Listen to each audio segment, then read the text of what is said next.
Bonjour et bienvenue pour cette nouvelle vidéo du CFC, avec en ce qui me concerne un petit peu de retard.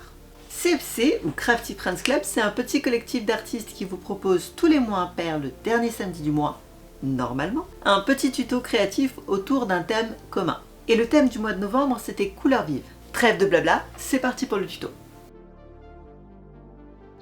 C'est le moment où tu peux faire pause pour la liste de matériel. Le tuto va commencer par une partie dessin et afin de la rendre accessible, on va se servir de nos emporte-pièces comme gabarit. On aurait pu faire de plein de façons différentes. On peut par exemple prendre un dessin libre de droit sur internet, on peut également se servir de tampons ou d'une matrice de découpe. Qu'importe de toute façon la méthode, le plus important c'est d'avoir notre oiseau à la fin.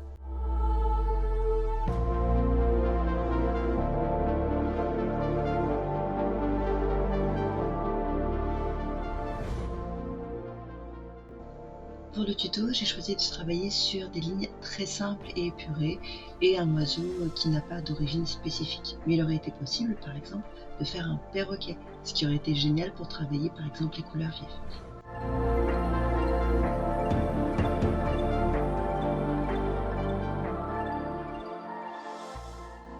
Les emporte-pièces servent ici de gabarit.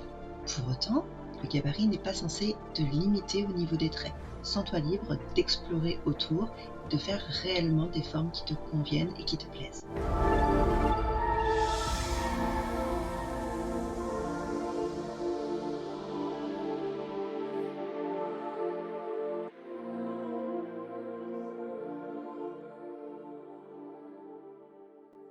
Notre dessin est fini, on va donc passer à la partie pâte polymère. On va d'abord travailler un fond et ce fond, on va le faire sombre de façon à faire ressortir les couleurs vives de notre sujet.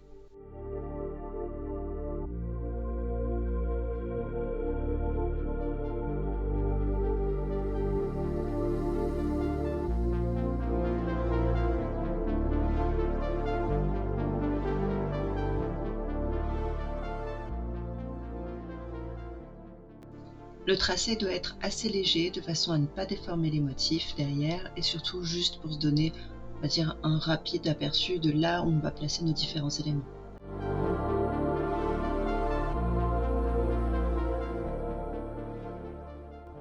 On sait que l'oiseau va être amené à dépasser de notre décor central.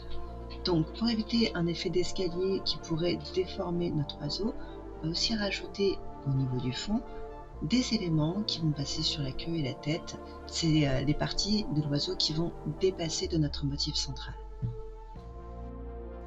Je m'aperçois alors que ça va être un petit peu décalé parce que le fond n'est pas exactement à la bonne taille. C'est pas grave, je vais incliner légèrement mon motif, rien d'alarmant là-dedans, ça peut se rattraper, c'est de la pâte polymère, après tout ça permet énormément de flexibilité.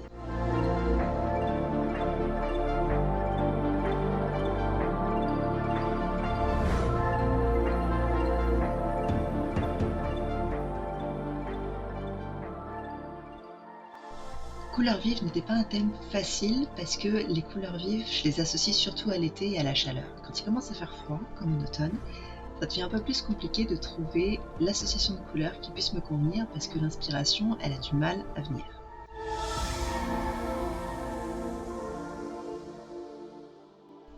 Là, on va créer un espèce de petit fondu, tu vois, entre la partie jaune et la partie turquoise. Donc on crée des tout petits colombins qu'on vient écraser entre les deux parties. Il y en a cet aspect un petit peu flou, un petit peu plume. Alors pour l'instant, on est sur la partie Trust the Process, clairement. Pour l'instant, on a du mal à le voir, l'oiseau, mais t'inquiète pas, ça vient rapidement.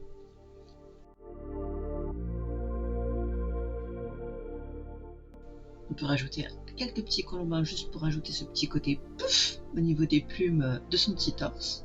Et on va passer ensuite à la queue.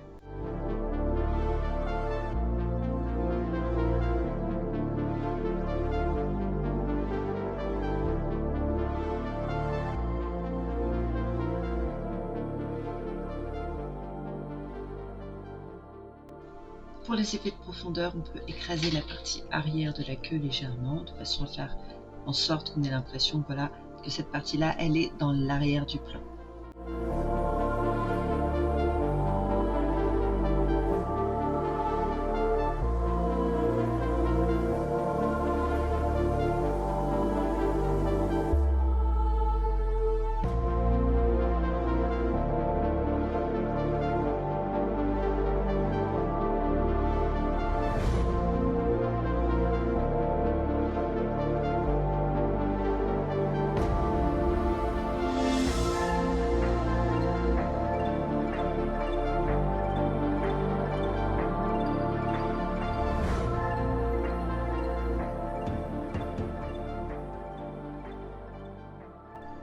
Ici, je viens souder la partie ensemble, mais je viens aussi limiter un minimum, en tout cas, le relief qu'il va y avoir entre la base de l'aile et les détails en couleur par-dessus.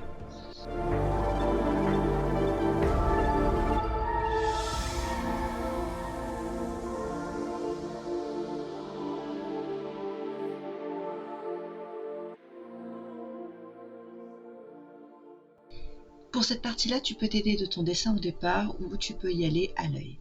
Dans tous les cas, ça paraît pas comme ça, mais c'est le détail un petit peu important parce que c'est à partir de cette étape-là qu'on commence à percevoir l'oiseau. Et réellement, tu vas voir, c'est assez drôle. Sitôt cet élément posé, on commence réellement à voir notre oiseau arriver. Détailler la queue, détailler les plumes, les ailes, etc. Ça, c'est affaire de goût et des couleurs. Donc tu fais les formes qui te conviennent et surtout, tu t'éclates.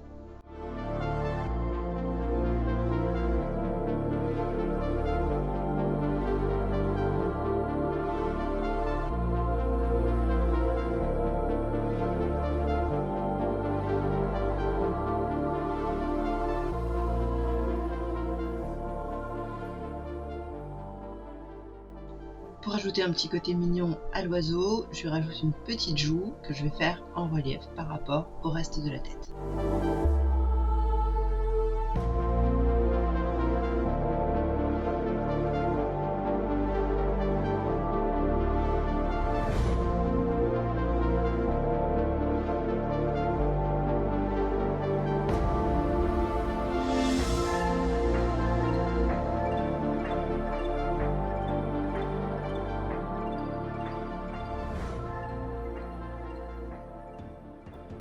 J'ai longtemps hésité à savoir si j'allais lui mettre la petite houppette à l'arrière du crâne et puis finalement je l'ai mis parce que je trouvais que ça lui donnait un petit côté chou.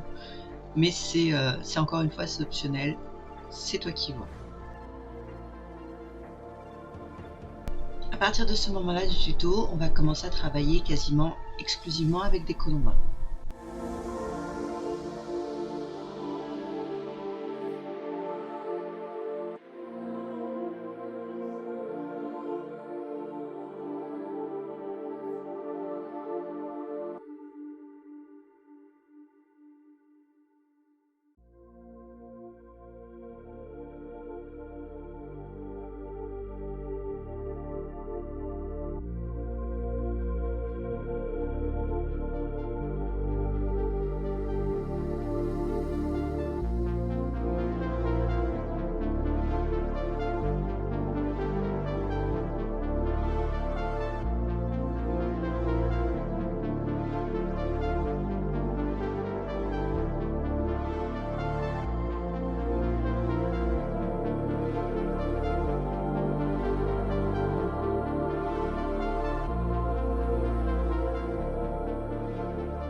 Pour texturer le bois, en fait, comme j'ai fait le colombin dans 2 nuances de marron, je vais venir texturer une nuance plutôt qu'une autre afin d'obtenir un effet qui me plaise. Ici, on va faire des colombins beaucoup plus fins et on va utiliser la technique qu'on avait utilisée pour souder la tête avec le reste du corps, c'est-à-dire qu'on vient créer ce flou comme ça avec des colombins plus foncés. Encore une fois, c'est tout à fait optionnel, c'est affaire de goût et de couleur, c'est toi qui vois. On termine par la découpe autour de l'oiseau afin de dégager sa forme et celle de la décoration centrale. Et voilà, il va pouvoir partir en cuisson.